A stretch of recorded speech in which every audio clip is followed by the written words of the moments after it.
আমের চাটনি হবে, তার জন্য কড়াইয়ে সর্ষের তেল দেওয়া হয়েছে আর একটু সামান্য সর্ষে ফোড়ন দেওয়া হয়েছে।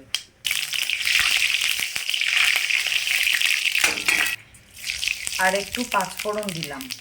সর্ষেটাকে একটু তেলের মধ্যে থেতে নিলাম, এরপর আমগুলো দিয়ে দেবো।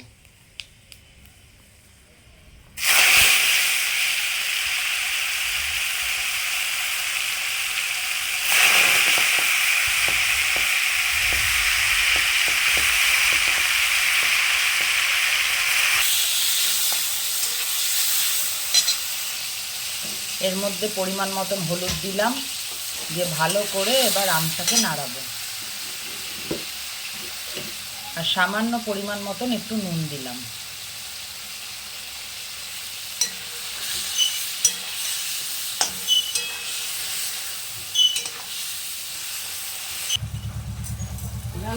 পরিমাণ মতন মিষ্টি দিচ্ছি।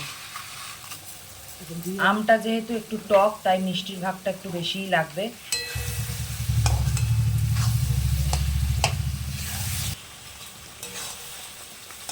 এবার জল দিয়ে দেবো।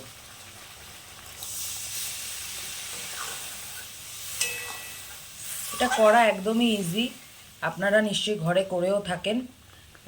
তো গরমকালে এই আমের টক খাওয়া খুবই উপকারী। এত যা গরম পড়েছে তার মধ্যে লুটাও লাগে না।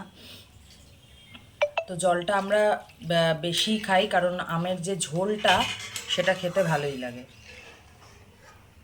এরপর একটুখানি ফুটবে, তাহলেই আমের টক আমাদের রেডি।